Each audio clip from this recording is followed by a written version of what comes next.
नमस्कार दोस्तों, क्या आपने भी सुना है दिन में 8 गिलास पानी पीना चाहिए? लेकिन क्या ये सच में जरूरी है? क्या ज्यादा पानी पीना भी नुकसान कर सकता है? इस वीडियो में हम जानेंगे कि हाइड्रेशन क्या होता है, डिहाइड्रेशन क्या है और इसे कैसे पहचाने। डिहाइड्रेशन जांचने के तरीके, पानी पीने के बारे में आम मिथ्स और रियलिटी, कितना पानी पीना चाहिए, पानी पीने के बारे में कुछ टिप्स, पानी में इलेक्ट्रोलाइट्स कैसे बढ़ाएं। हाइड्रेशन क्या है? हाइड्रेशन के बारे में एक आम धारणा है कि ज्यादा से ज्यादा पानी पीना, लेकिन क्या सिर्फ पानी पीना ही हाइड्रेशन होता है? हाइड्रेशन उस स्टेट को कहते हैं जब शरीर की कोशिकाओं के अंदर और बाहर पानी और इलेक्ट्रोलाइट्स का सही संतुलन होता है। इलेक्ट्रोलाइट्स यानी सोडियम, पोटेशियम, कैल्शियम, मैग्नीशियम और क्लोराइड। ये मिनरल्स पानी को शरीर में रोकते हैं, मांसपेशियों और नर्व सिस्टम को ठीक से चलाते हैं, बॉडी टेम्परेचर को कंट्रोल करते हैं, डाइजेशन, ब्लड फ्लो और डिटॉक्सिफिकेशन में मदद करते हैं। आयुर्वेद में भी यही बात कही गई है कि जल के साथ नमक और खनिज तत्वों का संतुलन ही जीवन का सार है, यानी पानी में रसों का संतुलन ही स्वास्थ्य का रहस्य है। इसलिए पानी सिर्फ शरीर ही नहीं, मन को भी शुद्ध करता है, इसलिए पानी को सम्मान से पिए। डिहाइड्रेशन क्या है? डिहाइड्रेशन यानी बॉडी में लिक्विड इलेक्ट्रोलाइट्स की कमी हो जाना होता है। इसके कुछ सिम्टम्स कुछ इस प्रकार हैं: मुंह और होंठ सूखना, बार बार प्यास लगना, सिर दर्द,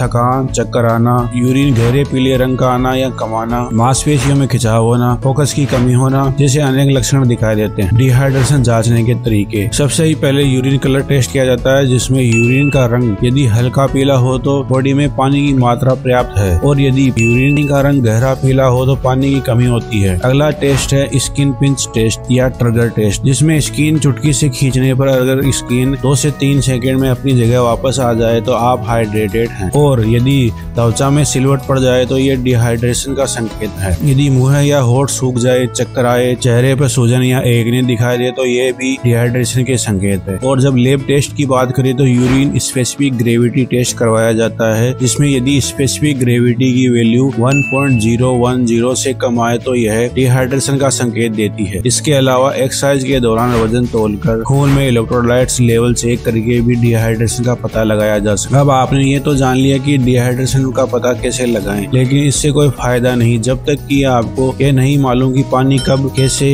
और कितना पीना है। इसके बारे में मैं आपको आगे बताऊंगा। उससे पहले कुछ पानी के बारे में आम मिथ्स और रियलिटी के बारे में जानना जरूरी है। तो चलिए शुरू करते हैं। मिथ नंबर 1, रोजाना 8 गिलास पानी पीना जरूरी होता है, जबकि सच्चाई यह है कि हर किसी की पानी की जरूरत वजन, उम्र, मौसम, फूड हैबिट्स के आधार पर अलग अलग होती है। लेकिन अब सवाल यह है कि आखिर पानी कितना पिए, तो इसके बारे में मैं आपको अगले टॉपिक कितना पानी पीना चाहिए मैं बताऊंगा। इसके लिए वीडियो को एंड तक जरूर देखें। मिथ नंबर 2 यह है कि कैफीन की वजह से डिहाइड्रेशन होता है। देखो, चाय कॉफी पीने से यूरिन जरूर ज्यादा आता है। चाय कॉफी का डिहाइड्रेशन से कोई सीधा संबंध नहीं होता, लेकिन अधिक पीना भी सही नहीं है। मिथ नंबर 3, अधिक पानी पीना हेल्थ के लिए अच्छा होता है, जबकि सच्चाई यह है कि जरूरत से ज्यादा पानी पीने से इलेक्ट्रोलाइट्स बैलेंस गड़बड़ा जाता है, जिससे हाइड्रोनेट्रेमिया हो सकता है, जो जानलेवा स्थिति है। एक्स्ट्रा पानी किडनी को भी कुछ हद तक नुकसान पहुंचा सकता है। Myth number 4, sports drink healthy होती है। सच्चाई यह है कि इनमें चीनी की मात्रा बहुत ज्यादा होती है, जो कोशिकाओं से पानी खींचती है और इलेक्ट्रोलाइट्स के बैलेंस को बिगाड़ देती है। इन ड्रिंक से इंस्टेंट एनर्जी के साथ साथ वजन और शुगर भी फ्री में मिलता है। मिथ नंबर 5, आरओ का पानी ही बेस्ट होता है। देखिए, आरओ का मेन काम है पानी में घुले सॉलिड पार्टिकल्स को निकालना, जिन्हें टीडीएस, टोटल डिजोल्व सॉलिड्स के नाम से जाना जाता है। इसका सीधा सा मतलब यह है कि आरओ पानी के टीडीएस को मेंटेन करता है, और हमारी बॉडी के लिए 50 से 300 टीडीएस बेस्ट होता है। तो अब आप समझ ही गए होंगे कि यदि पानी का टीडीएस 50 से 300 के बीच में है तो आरओ वाटर की जरूरत नहीं पड़ेगी, और यदि टीडीएस ज्यादा है तो आरओ का यूज कर सकते। मिथ नंबर 6, अल्कलाइन वाटर ही पीना चाहिए। देखिए, कुछ स्टडीज में देखा गया है कि अल्कलाइन वाटर एथलीट्स की परफॉर्मेंस में सिर्फ 2 से 3% ही इम्प्रूवमेंट करता है। तो इन ड्रिंक्स पर पैसे लुटाने का कोई लॉजिक मुझे तो समझ नहीं आता। इससे तो अच्छा है कि आप नॉर्मल पानी में एक टुकड़ा खीरे का कुछ देर डाल कर रखें, और ये आपके लिए हेल्दी नेचुरल अल्कलाइन वाटर का काम करेगा। मिथ नंबर 7, भोजन से पहले पानी नहीं पीना चाहिए। इससे पेट का पीएच यानी गैस्ट्रिक एसिड पतला हो जाता है, जिससे डाइजेशन खराब हो जाता है। सच्चाई इससे बिल्कुल ही अलग है, और कुछ साइंटिफिक स्टडीज में भी पता चला है कि खाने से पहले पानी पीने से पेट भरा हुआ महसूस होता है, जिससे कम खाने में मदद मिलती है, और एट द एंड इससे बिना कुछ किए वजन कम होता है। तो हमने अधिकतर मिथ्स और उनके पीछे की सच्चाई तो जान ली। अब हम बात करेंगे कि पानी कब, कैसे और कितना पीना चाहिए। तो चलिए अब मैं आपको बताता हूँ कि पानी कितना पीना चाहिए। वैसे तो पानी कितना पीना चाहिए इसका कोई सीधा सा जवाब तो नहीं है, क्योंकि पानी की जरूरत जरूरत वजन, उम्र, मौसम, फूड हैबिट्स के आधार पर अलग अलग होती है। नॉर्मल कंडीशन में हम एक रूल फॉलो कर सकते हैं कि सुबह उठने के बाद पहले 10 घंटे में हर घंटे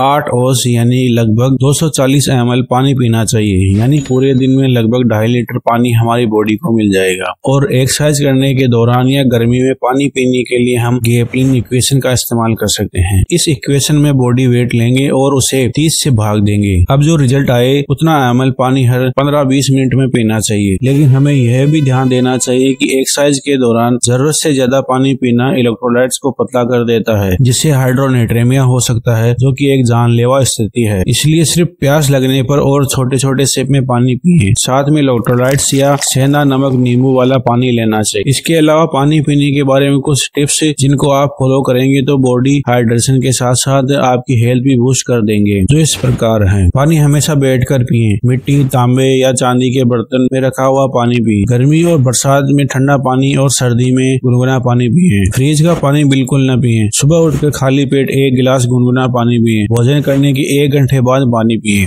जब भी गला सूखे तो पानी जरूर पिए। यूरिन जाने से पहले पानी पिए और जाने के लगभग 15 मिनट बाद पानी पीना चाहिए। और सनसेट के बाद पानी की मात्रा घटा दें ताकि नींद डिस्टर्ब ना हो। आयुर्वेद में भी कहा गया है कि पानी बैठकर छोटे घूंटों में मिट्टी या तांबे के बर्तन से पिए। यह न केवल बैक्टीरिया को मारता है बल्कि प्राकृतिक मिनरल्स भी जोड़ता है। इससे जल प्राणी ऊर्जा से बढ़ जाता है, जो शरीर में आसानी से अवशोषित होती है। अब सबसे जरूरी बात है कि आखिर में पानी में इलेक्ट्रोलाइट्स कैसे बढ़ाएं। इसके लिए मैं आपको कुछ नेचुरल तरीके बताता हूँ, जो इस प्रकार है। नारियल पानी पिए। पानी में नींबू, सेंधा नमक डालकर पिए। छाछ और फलों व सब्जियों का रस भी बेस्ट है। इनसे शरीर में मिनरल्स तो बने रहते हैं और पानी का अवशोषण भी बेहतर होता है। इसके अलावा आपके पास भी कोई टिप्स है या किसी टॉपिक पर कंप्लीट वीडियो चाहते हैं तो कमेंट करें। Please like, share and subscribe. Eat good, think good और हाइड्रेटेड रहें।